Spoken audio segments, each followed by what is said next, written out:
അവതരിപ്പിച്ച് തുടങ്ങും. MG മിഥുനാണ് വിവരങ്ങൾ നൽകിയത്. വെള്ളാർമലയിൽ ഉരുൾപൊട്ടിയ വിവരം പുറം ലോകത്തെ അറിയിച്ച നീതു ജോജോയുടെ തകർന്നടിഞ്ഞ വീടിന്റെ കാഴ്ചകൾ ആരുടെയും കരളലിയിക്കും. 5 വയസ്സുകാരൻ പാപ്പുവിന്റെ കളിപ്പാട്ടങ്ങൾ, ചെളി പുരണ്ട വീട്ടുപകരണങ്ങൾ, എല്ലാത്തിനും മൂകസാക്ഷിയായി തിരുകുടുംബത്തിന്റെ രൂപങ്ങളും. അതുമാത്രമാണ് ഇനി ഇവിടെ ബാക്കി. മരണവെപ്രാളത്തോടെയുള്ള നീതുവിന്റെ സഹായ അഭ്യർത്ഥനയും ഭർത്താവും കുടുംബവും ചുറ്റുമുണ്ടായിരുന്ന 25-ലേറെ ആളുകളും അത്ഭുതകരമായി രക്ഷപ്പെട്ട് ഒരു കുന്നിൻ മുകളിലേക്ക് പോകുമ്പോൾ നീതു മാത്രം നിസ്സഹായയായി മലവെള്ളപ്പാച്ചിലിൽ ഒലിച്ച് ജീവിതത്തിൽ നിന്ന് എന്നേക്കുമായി മാഞ്ഞുപോയതുമെല്ലാം കേരളം തേങ്ങലോടെയാണ് കേട്ടത്. ആ നീതു ജോജോയുടെ വീട്ടിന്റെ മുൻപിലാണ് ഞാനിപ്പോൾ ഉള്ളത്.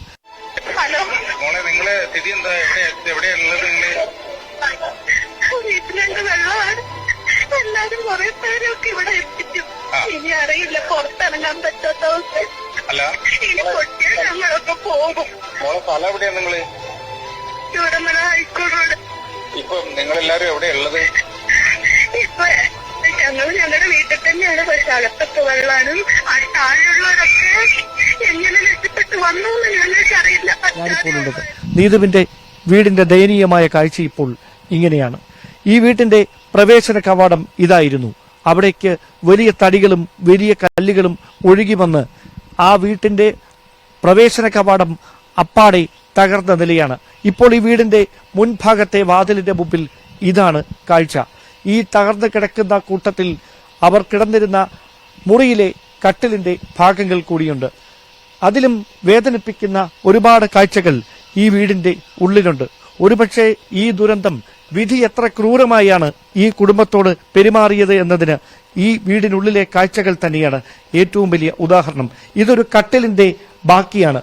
ഇരുൾ തകർത്തെറിഞ്ഞ ഈ ഗ്രാമത്തിൽ അവശേഷിക്കുന്ന ഈ വീടിന്റെ ഏതാനും ഭാഗങ്ങളിൽ ഈ വീടിന്റെ കട്ടിലിന്റെ ഈ ഭാഗങ്ങൾ കൂടി ഉൾപ്പെട്ടിട്ടുണ്ട്. പിന്നീട് വീടിനകത്തേക്ക് കയറുമ്പോൾ ലിവിംഗ് റൂമിലും ഡൈനിങ് റൂമിലും ഒക്കെ ബാക്കിയുള്ളത് ഈ അവശിഷ്ടങ്ങളും മൺകൂനയും മാത്രം. പ്രധാന കവാടത്തിന്റെ മുമ്പിൽ ഭിത്തിയിലായി നീതുവിന്റെ മകന്റെ ചിത്രം തേങ്ങുന്ന ഓർമ്മയായി. കുടുംബത്തിനും കേരളത്തിനും മുഴുവൻ തേങ്ങുന്ന ഓർമ്മയായി ഈ ചിത്രം ഇങ്ങനെ ഇപ്പോഴും ഈ ഭിത്തിയിൽ പതിച്ചിട്ടുണ്ട്. അതിനൊക്കെ അപ്പുറത്തായി ഇവിടെ കലാപരമായി രണ്ടുപേരും നീതുവും ജോജോയും ആ കലാവാസനയുള്ള സംഗീതജ്ഞരായിരുന്നു. അവർ നിരവധി പരിപാടികളിൽ പങ്കെടുക്കുന്നവരായിരുന്നു. അതുമായി ബന്ധപ്പെട്ട അവരുടെ വയലിനടക്കം ആ മണ്ണിൽ പൊതിഞ്ഞ് മുകളിൽ സൂക്ഷിച്ചിട്ടുണ്ട്. അതിനപ്പുറത്തായി കുറേയേറെ ചിത്രങ്ങൾ. ഈ വീടിന്റെ ഉള്ളിൽ ബാക്കിയായിരിക്കുന്നത് തിരുക്കുടുംബത്തിന്റെ ഒരു രൂപം മാത്രമാണ്. ബാക്കിയെല്ലാം ഈ വീട്ടിലെ മറ്റ് ഉപകരണങ്ങളും വീട്ടിലെ മറ്റ് സാധനങ്ങളും അത് മുഴുവൻ ഇരുൾ കവർന്ന നിലയിലാണ്. സ്വാഭാവികമായി ഉരുളെടുത്ത ഈ വീടിന്റെ ഗതി അത് തന്നെയാണ് ഈ നാട്ടിലെ നിരവധി വീടുകളിൽ പൂർണ്ണമായി തകർത്തെറിയുന്ന തരത്തിലേക്ക് വരെ ഈ ദുരന്തം കൊണ്ടുചെന്ന് എത്തിച്ചത്. 30 പേരടങ്ങുന്ന സംഘം ഈ വീടിന്റെ മുകളിലായിരുന്നു രക്ഷപ്പെടുന്നതിന് വേണ്ടി ഒത്തുകൂടിയത്. ആദ്യഘട്ടത്തിൽ ഉരുൾപൊട്ടൽ ഉണ്ടായി എന്ന വാർത്ത കേട്ട് ആ 30 പേരും അയൽപക്കങ്ങളിൽ നിന്നടക്കം ഈ വീട്ടിന്റെ സമീപത്തേക്കാണ് ഓടിയെത്തിയത്. അവർ അങ്ങനെ ഓടിയെത്തി ഈ വീടിന്റെ ഭാഗത്ത് രക്ഷപ്പെട്ടുവെന്ന് കരുതി നിൽക്കുമ്പോഴാണ് പുലർച്ചെ 2:30 വീണ്ടും ഉരുൾപൊട്ടലുണ്ടാകുന്നത്. അപ്പോൾ ഈ വീടിന്റെ പാതി ഭാഗം വെള്ളത്തിൽ മുങ്ങുന്ന സ്ഥിതിയായി. പിന്നീട് പുലർച്ചെ 4 മണിക്ക് ഒരു തവണ കൂടി ഉരുൾപൊട്ടൽ മുണ്ടക്കൈ ചൂരൽമല മേഖലയിൽ ഉണ്ടാകുന്നതോടെ ഈ ആളുകളെ മുഴുവൻ ആശങ്കയുടെ മുൾമുനയിലാഴ്ത്തി ഈ ഒരു പ്രദേശം മുഴുവൻ ഒലിച്ചു പോവുകയായിരുന്നു. ഒരുപക്ഷെ ആ ദുരന്തത്തിന്റെ ഭീകരമുഖം ഈ വീടിനെയും ഇതിന്റെ തൊട്ട് സമീപത്തുണ്ടായിരുന്ന അയൽവാസികളെയും എങ്ങനെയാണ് ബാധിച്ചത് എന്നതിന് കൃത്യമായി നീതുവിന്റെ ഈ വീട് തന്നെയാണ് ഏറ്റവും പ്രധാനപ്പെട്ട ഉദാഹരണം. ഇവിടമായിരുന്നു നീതു എന്നും ആ ഭക്ഷണം പാകം ചെയ്യുന്നതിന് വേണ്ടി കടന്നു വന്നിരുന്ന ഈ വീടിന്റെ അടുക്കള. ആ അടുക്കളയിലെ മറ്റ് വസ്തുക്കളുടെയും ദയനീയമായ കാഴ്ച ഇപ്പോൾ ഇങ്ങനെയാണ്. ഇനി ഇവയൊന്നും കഴുകി വൃത്തിയാക്കാൻ ഇവിടെ നീതു എത്തില്ല. നീതുവിന്റെ വിങ്ങുന്ന ഓർമ്മകൾ തന്നെയാണ് ഈ വീട്ടിൽ മുഴുവൻ നിറഞ്ഞു നിൽക്കുന്നത്.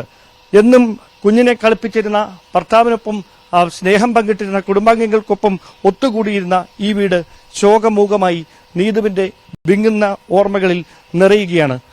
നീതുവിന്റെ കുഞ്ഞ് കളിച്ചിരുന്ന കളിപ്പാട്ടങ്ങൾ അതും ഇങ്ങനെ ചിതറിത്തെറിച്ച് കിടപ്പുണ്ട് ഈ വീടിന്റെ പല ഭാഗങ്ങളിലായി. ഇത് ഒരു കുടുംബത്തിന്റെ മാത്രം കാഴ്ചയല്ല. ഈ പ്രദേശങ്ങളിലെ എല്ലാ കുടുംബങ്ങളും എല്ലാ വീടുകളും ഇങ്ങനെ പൂർണ്ണമായും ഭാഗികമായുമൊക്കെ തകർന്ന നിലയിലാണ്. ഒരുപക്ഷെ പുനരധിവാസത്തിലൂടെ ഈ കുടുംബങ്ങൾ പുതിയ കെട്ടിടങ്ങൾ നിർമ്മിച്ചു നൽകാൻ, പുതിയ വീടുകളിലേക്ക് അവരെ മാറ്റാനൊക്കെ നമ്മുടെ സംവിധാനങ്ങൾക്ക് കഴിഞ്ഞേക്കാം. പക്ഷേ വേർപാടിന്റെ നഷ്ടം അത് എങ്ങനെ നികത്താനാകുമെന്ന ചോദ്യത്തിന് ആർക്കും ഉത്തരമില്ല. ആ ദയനീയമായ കാഴ്ചകളാണ്, വേദനിപ്പിക്കുന്ന കാഴ്ചകളാണ് ചൂരൽമലയിൽ എങ്ങും നിറയുന്നതും. ക്യാമറമാൻ പ്രജിത് കോങ്ങോടിനൊപ്പം ഡാൻ കുര്യൻ, ന്യൂസ് 18.